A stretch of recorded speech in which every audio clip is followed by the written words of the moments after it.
right, good evening, everybody. Welcome to Wizards Outlook. Got Raymond Lyons. I'm Wilson Tarpey Jr. And the Pelicans, started the Washington road trip up off the way that they decided to by handing Washington a nice, healthy L. They beat the 127 to 102. I would love to say that there was a moment in this game where you felt like Washington had like any bit of the rope, uh, as that saying goes, but they didn't have any of it. Ray, I'll let you get started with this one. Just your thoughts on it. Um, at this point, it's starting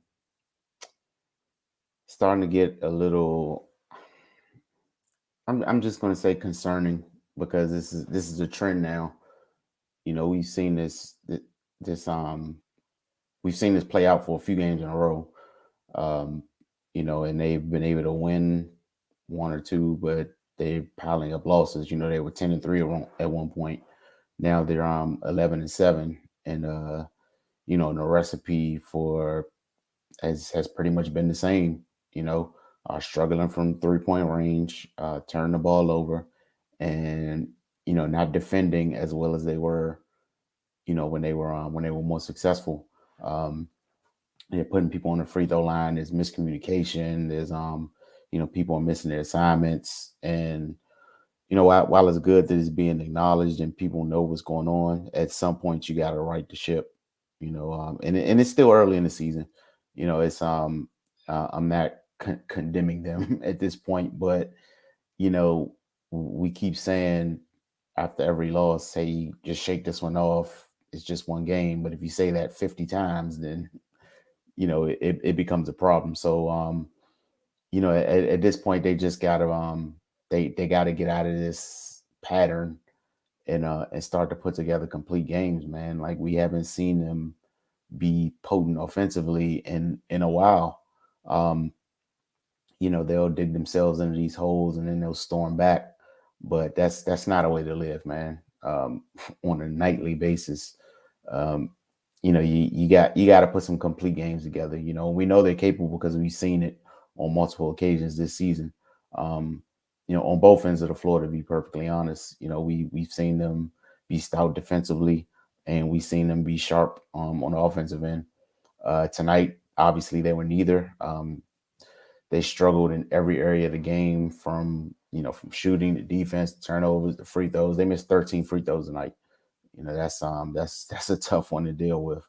But yeah, it was just a night where nothing went right for them, and the Pelicans took advantage. Kudos to them. They were on it from the beginning.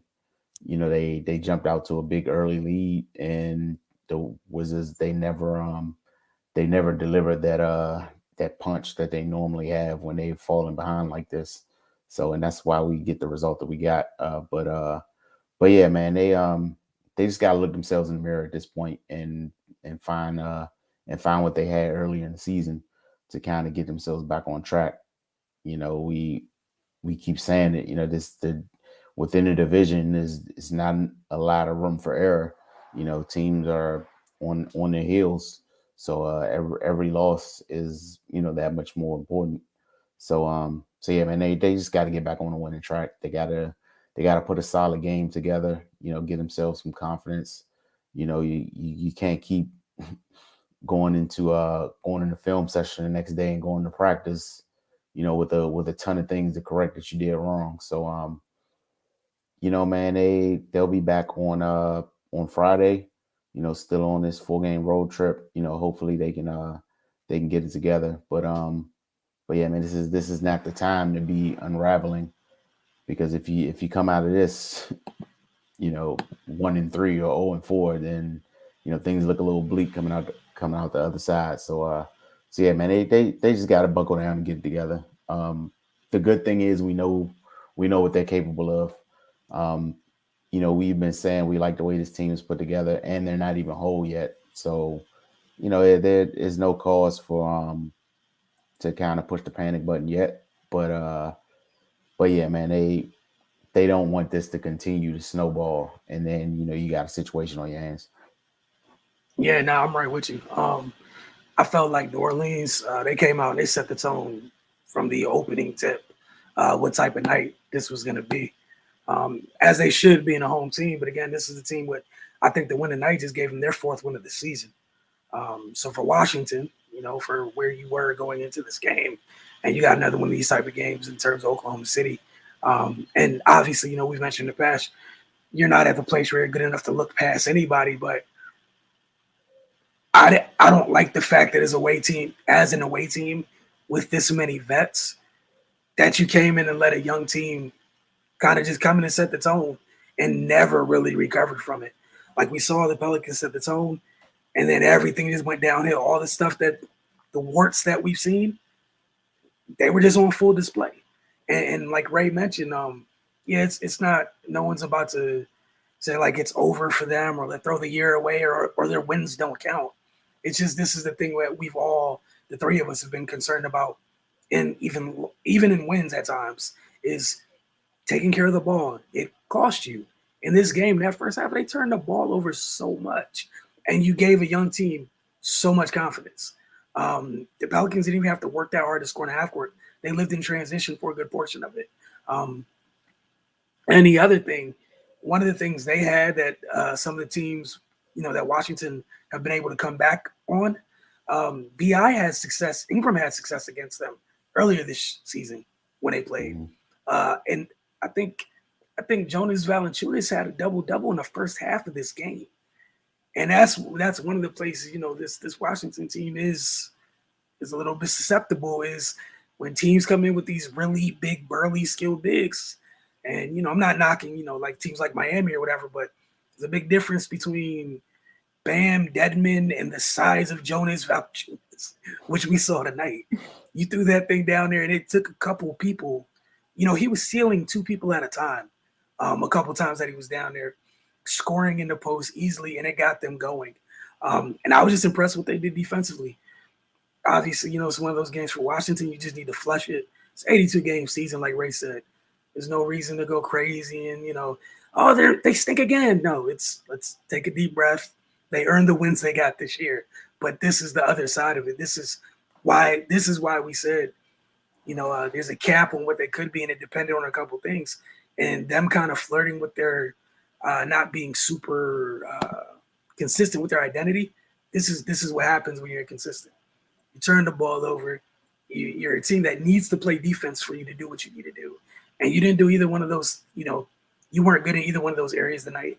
We've all talked ad nauseum about the quality of threes that they take when they're in rhythm versus when the offense is just stagnant. And they got stagnant far too often tonight. Other thing is some games, games that they've won, we've seen them play with a little bit more pace. You mentioned trends, the games that they've lost, some of them, we've seen them kind of look sluggish. And it's not like they're a slow plotting team from a personnel standpoint. Just, it just taking note of some trends. Yeah, I just really didn't like it from the opening tip, the defensive side. I knew it was going to be a long night when they started slow defensively. And even in some of the games that they came back, they started slow defensively, but offensively they were okay. Tonight, they started slow defensively and kept giving the ball away. So knowing what we know about them, and if that's how you started, man, that's it. Like, I think you would be mad at us if we were like, oh, it's fine, everything's fine. Like, nah, it's not sustainable. And what happened tonight, and so many of those bad things happen in a row, and you can't turn it off. I know Bertans came back tonight, and I'm not mad at him for anything he did offensively. Like, you missed 10 games, your shot might be off, that's cool. I'm tired of the take fouls that he commits. Move your feet on defense, and if you're not there, you're not there. But, man, the take fouls are crazy. I think it was him that fouled Josh Hart at the end of the third with that three-pointer. Why? And, again, like we said, I think literally last game, so a couple days ago, these are people been in the league for a while. What are you doing? Y'all know better than this. It's not Corey Kispert doing it or something. Like Abdi is not even doing it. What's going on? And salute to Trez. He played hard the whole night. I appreciate his constant, consistent motor. But everybody else, this wasn't a good one, man. Just So I guess you get to answer this. Who was your player of the game, sir? I went Brandon Ingram. He just kind of did what he wanted. Super efficient. 9, 15, 26 points. You know, that type of player is presents a problem for them. You know, and he showed why. You know, they and you know, the last game they played, he was hell to deal with. You know, and he Yep. just continued that trend. So yeah, he got my player of the game tonight. Yeah, I went. I kind of went with Valanciunas. I know Bi had more points, but similar to literally, you can just swap names and talk about the same thing that you said. It was he wasn't as efficient, but they didn't have an answer for him. Like him in the first half, I felt through the like it threw everything out the window for Washington. Everything else that they had going on, he was too strong for Gaff and too tall for Trez. You know, again, one of those big guys that likes to bang.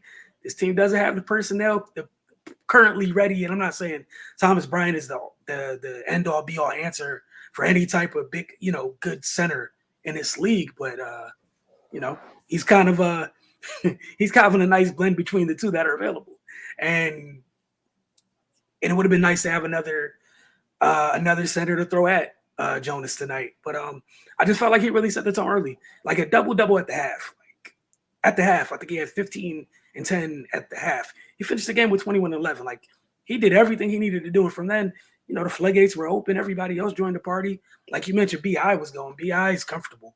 We got to add Bi to that list of people that just sees the Wizards and is extremely comfortable. Terry Rozier is at the top of that list where he's just, hey, look, it's Washington. I'm gonna have a good night. Brandon Ingram, it's Washington. I'm gonna have a good night. So who'd you have for your X Factor in this one? I actually had Valanciunas for X Factor. You know, Okay. just because all the issues he presents them with, and he kind of he kind of negates they bring, what they're able to do defensively. Like, Gafford is kind of he kind of is the safety blanket, but Valanciunas is one of those guys that is going to give him issues. And it seems like when he's not able to impact the game defensively, it hampers the team as a whole. Because I don't know what it is, but when he's not when Gafford isn't able to put his imprint on the game, like it just seems to throw everything out of whack. And Valanciunas was a big reason why he wasn't able to do that tonight. Whether it be from being effective on the boards, or just being a deterrent at the rim. Like you said, man, that's Valanciunas is he has the size and the girth to to to negate whatever Gafford does, and that's what he did. And the same thing as the last game they played, he was a problem. So he's my X factor for tonight. I went with someone a little bit more familiar to the area. I went with Josh Hart. I thought he had a big night. He had his imprints all over this one. He was extremely efficient, but 16 points, 7 rebounds, 4 assists, and 2 steals. He's just another guy. You mentioned those two, and I don't think anybody could be wrong for anybody else watching ahead. Brandon Ingram or Jonas as those guys. Josh played his role perfectly as the third guy tonight, and you felt his impact all night long, hitting the glass, some timely plays. And again, I'm still not gonna. I can't forget how the third quarter ended. Like you had a chance trying to get your feet under you a little bit. Not only does he, it's a 4-point play at the end of the third. Like that's, but yeah, man. They gotta flush this one. You got 3 more games on this trip, and here's the other thing that's gonna be a little annoying going into the next game. It's another young team. Mm-hmm. And if again, the thing I'm worried about, if you don't come out and set the tone and let the young team, if you don't let young teams know early on that night, it's going to be a long night for you guys. Hopefully they'll lose interest. Hopefully, they'll start thinking about other things. But if they're comfortable and confident, kids don't get tired. they don't. Like so. What I think they got OKC next, right? Yeah, Yeah. it's nothing but arms, legs, and energy over there. all up and down that roster. So, but I'm interested to see how they bounce back because, like you said, if we take a 11-7, what were you 10-3 at one point? Mm-hmm. 11-7, and again, your home record is solid and that's cool, but this road record, you're 4-5 away. You're 4-5 on the road at this point. And we can point to all those reasons. I think Ray already did a great job listing them, and like you mentioned, some of these things are becoming trends. So it's what we're a tad bit concerned about. Did you have anything else you wanted to add before we get out of here? Just that, it's like I get the situation they're in, like they're kind of building from scratch, so to speak, because this is virtually a new team. But at the same time, like you said, these are guys that have been around for a while, and some of the issues they're having shouldn't be issues, you know. And again, it's good that they're verbally addressing it in post game and things like that. But yeah, at some point, it's got to spill over to the court. Um, yeah, man. Before this thing just gets out of control, and mentally it'll just start to become acceptable by default, and it'll just be one of those things where they're like, yeah, we know we got to fix this issue, but the issue never really gets fixed. So it it can't be that way. This team, they made the playoffs last year, and with considerable upgrades, they gotta at the very least match that, but and we've said they're potential wise they have the ability to exceed that, and that's what we're expecting. So the coaching staff's got to get together, the players got to look themselves in the mirror and figure this out, because you don't want to get to a point where you're approaching mid-season and you're kind of just dragging along. You want to kind of pick up some steam, and bring some momentum. So yeah, man, just looking forward to seeing how they regroup going forward. Especially at a time like this one in the midst of a road trip. Against they got some winnable games, but they can also very easily lose these games. They got OKC, who's a young team with a lot of talent. They got the Mavericks after that, who are playing well. So yeah, they got to be careful, man. They got to, at the very least, they got to break even coming out of this thing. Yeah, and my final thought is just, yeah, they have some veterans and it's still a new group coming together. This is the thing about it, when you have, new regimes, all that stuff is that identity. Yeah, it's easy to buy in initially, but when stuff's going wrong, like you have to cling to who you are and consistently stick with it. And they've been all over the map. We know what their identity looks like when they're good. We Mm-hmm. also know what they look like when they're struggling. And the nights that they struggle, they are so far away from what their identity is. Like, you know what I'm saying? Like, they're not even within ballpark.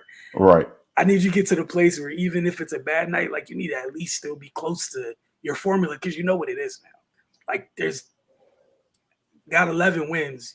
Most of them you've been near that formula, or at least we've seen that formula for at least 2 quarters Mm-hmm. in those wins. It was just a matter of, hey, if you did it for, you know, another quarter and a half, you might have made this thing a little easier on yourself. A nights like this, when you're 0 for 4 in terms of doing those things, yeah, you can't expect to win. Man, this was all types of bad.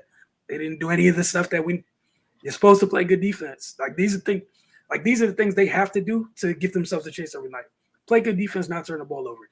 And we've got on here like what the last 4 or 5 games, saying the same stuff. Mm-hmm. Not together on defense, and they are giving the ball away too much. And again, what was tonight? Young team. You gave a ball to a young team. They are flying the other direction. They're not waiting. They're gone. Then by the time you get to late in the game, everybody got confidence. Everybody's a good 3-point shooter now.